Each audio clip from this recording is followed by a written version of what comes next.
নমস্কার বন্ধুরা। তো আমরা এখন মুন্নার সেকেন্ড ডেতে বেরোলাম।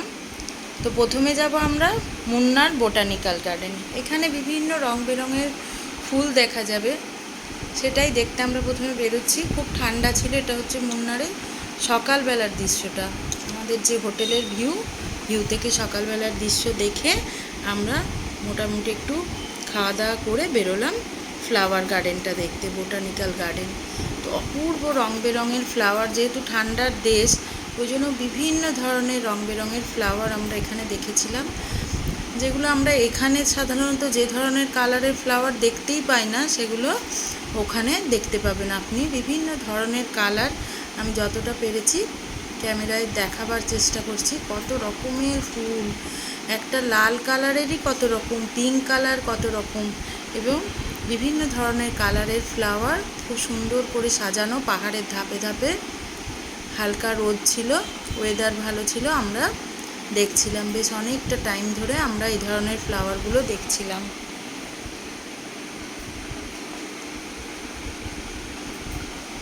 এই দেখুন কি সুন্দর পিঙ্কের উপর কালার, এবং প্রত্যেকটা ফ্লাওয়ারে ওরা সুন্দর করে নাম লিখে রেখেছে। পার হেড টিকিট ছিল 60 টাকা করে। তা আমরা 4 জনা গিয়েছি, তো 4 জনা পার হেড 60 টাকা করে টিকিট কেটে ঢুকেছে। এছাড়াও এখানে ভেতরে চায়ের দোকান আছে, আপনি চা কিনেও খেতে পারেন। এই দেখুন পিঙ্কের ওপরে কি সুন্দর কালার, কত কালার। হালকা ঠান্ডা ওয়েদার, কখনো রোদ কখনো হালকা বৃষ্টি পড়ছে, এরকম ওয়েদার ছিল। পার্পল কালার, পিঙ্ক কালার, কত সুন্দর সুন্দর কালারের ফ্লাওয়ার ছিল। এবং এটা হচ্ছে একটা পয়েন্ট যেখানে সবাই ফটোশ্যুট করছে, বিভিন্ন ক্যামেরাম্যান রয়েছে, ফটো পয়েন্ট বলা হয় এখানটায়। আমরা গেছিলাম, তারপরে বিভিন্ন অ্যাঙ্গেল থেকে অনেক ক্যামেরাম্যান আছে এখানে। এটা হচ্ছে মুন্নার ফটো পয়েন্ট, ফটো তোলার জায়গা। সবাই ফটো তুলছে, আনন্দ করছে। এছাড়াও এরপরে আমরা যাব একটি চায়ের ফ্যাক্টরিতে, রিপল টি ফ্যাক্টরি। এখানে না অদ্ভুত সুন্দর চায়ের গন্ধ পেয়েছি। এই যে দেখুন পিছন দিকে ধোঁয়া উঠছে, ওইখানে চা ফ্যাক্টরি আছে। আপনি টিকিট কেটে ভেতরে ঢুকে দেখতে পারেন কিভাবে চা তৈরি হচ্ছে। তো আমরা দেখতে যাইনি, এখানে চা কিনেও খাওয়ার ব্যবস্থা আছে, মশলা চা, কোল্ড ড্রিঙ্কসও আছে। তো কিনে খেয়ে আমরা খানিকক্ষণ, কারণ কি বিভিন্ন শো আছে, তো শোটা একটু দেরিতে ছিল বলে আমরা দেখিনি। ফ্যাক্টরিটা বাইরে থেকেই দেখে বিভিন্ন সবাই চা কিনছে, ওখানে চায়ের জন্য শোরুম আছে, চাও কিনতে পারেন। চারিদিকে পাহাড়টা ঘেরা সুন্দর, মাঝে এই রিপল টি ফ্যাক্টরিটা রয়েছে।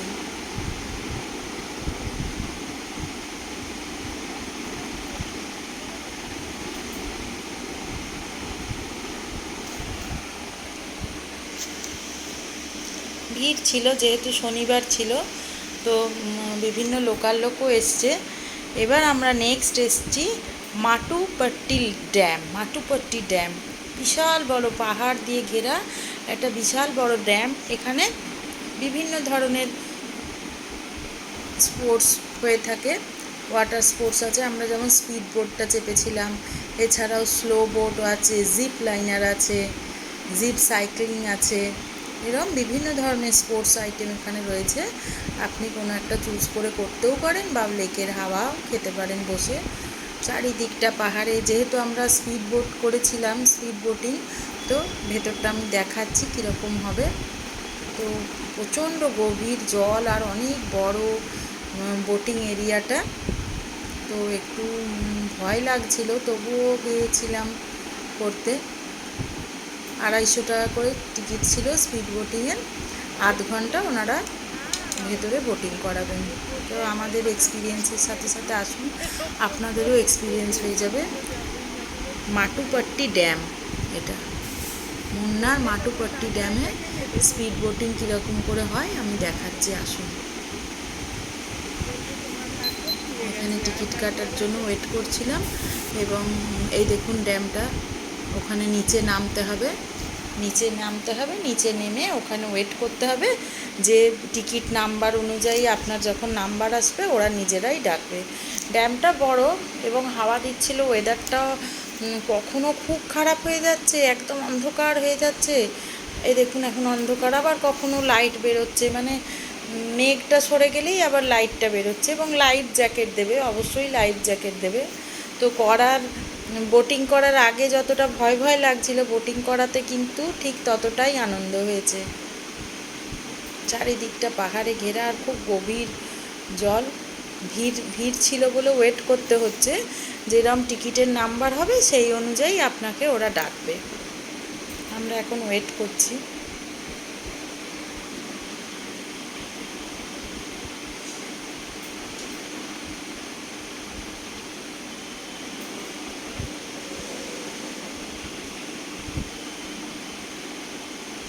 দেখুন কি বিশাল লেক, পাহাড়ের এই পাশেও আছে, আবার ওই দিকে বেঁকে গিয়ে যে পাহাড়টা রয়েছে ওই দিক অবধি লেকটা।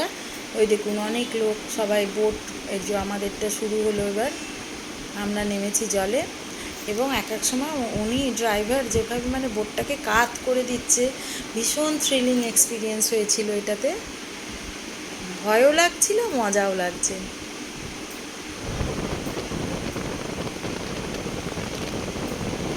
দেখুন বিভিন্ন ধরনের স্পোর্টস গেম আছে, তো যার অনেকে অনেক রকমভাবে এখানে মজা করছিল।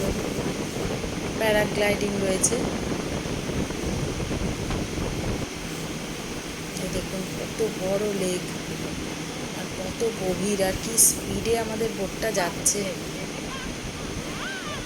এই যে উনি এরকমভাবে একদিকে হিলিয়ে দিচ্ছেন, আবার কখনো রাইট হ্যান্ড সাইডে কখনো লেফট হ্যান্ড সাইডে বোটটাকে হেলাচ্ছিল, যার জন্য আরও মানে মজা আসছে, কিন্তু আবার একটা ভেতরে শিরশির করছিল ভেতরটা।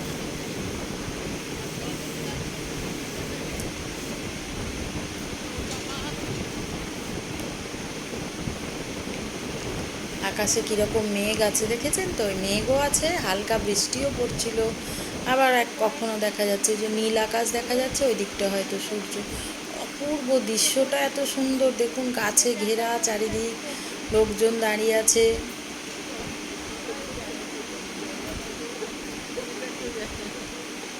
মানুষ সবাই এখানে এসেছেন আনন্দ করতে।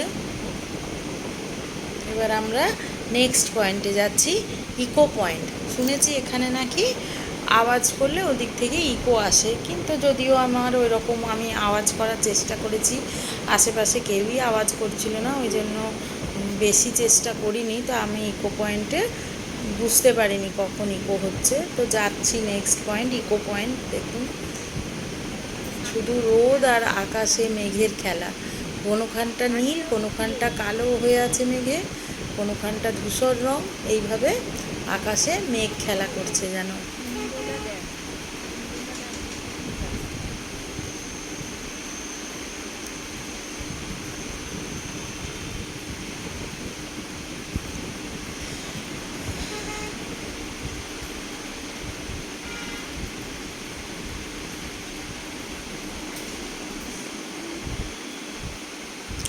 নেক্সট এসে গেলাম কুণ্ডলা ড্যাম। কুণ্ডলা ড্যামে মেনলি আমি যেটার জন্য করেছি, গাছের কালারটা দেখুন, সম্ভবত চেরি ব্লসম, এটা একটা ট্রি। তো এর ফ্লাওয়ারের কালারটা কি অপূর্ব না, হালকা পিঙ্ক কালার, যেটা আমি কখনোই আমাদের এখানে দেই। যে এনারাও ঘোরাঘুরি করছেন, অনেক আছেন এনারা। আবার দেখাচ্ছি দেখুন, এই যে বসে আছেন, বেশি কাছে গেলে আবার এটা ওটা টেনে নেবে, ওই জন্য দূর থেকেই। এই ড্যামটা অপেক্ষাকৃত ওটার থেকে ছোট, এখানেও বোটিংয়ের ব্যবস্থা আছে, তো এখানে আমরা বোটিং করিনি। এখানে সৌন্দর্যটা দেখে গাছটা নিয়েই আমি বেশি এক্সাইটেড ছিলাম, কারণ এত সুন্দর কালার, যেগুলো সাধারণত আমরা এমনি তো এখানে দেখতে পাই না আমাদের এই ওয়েদারে। এখানেও অনেকে বোটিং করছেন কুণ্ডলা ড্যামে।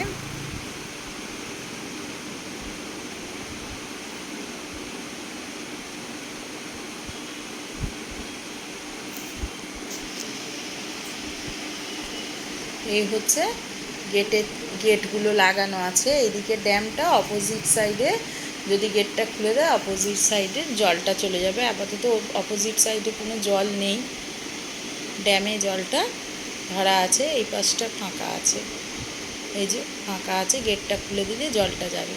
আর এই হচ্ছে সেই গাছটি, যেটার জন্যই মেনলি আমি খুব ভালো লাগছিল। এই ধরনের কালারের ফ্লাওয়ারের পুরো ঢেকে আছে, হালকা পিঙ্ক কালারের ফ্লাওয়ার।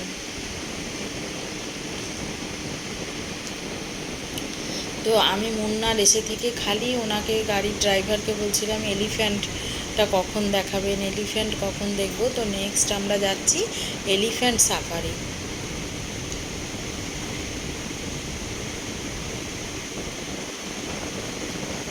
এই দেখুন আবার আকাশে রোদ বেরিয়েছে, কি অপূর্ব লাগছে, রোদের ছটাটা পড়েছে, মেঘও আছে রোদও আছে।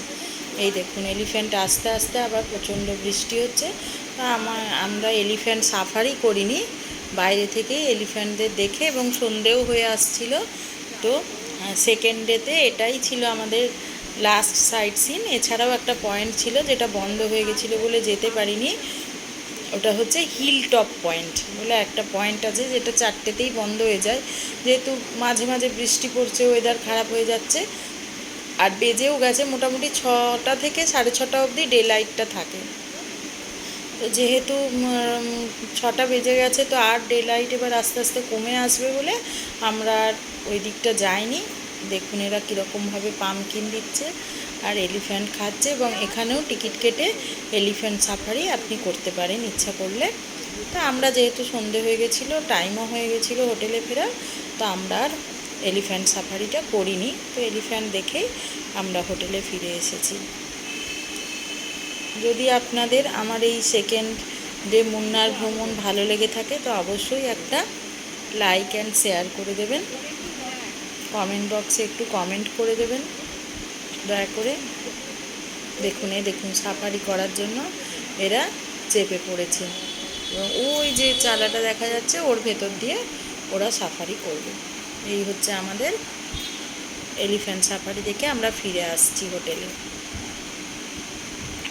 তো অবশ্যই একটু লাইক করে দেবেন, শেয়ার করবেন, কমেন্ট বক্সে একটু কমেন্ট করবেন।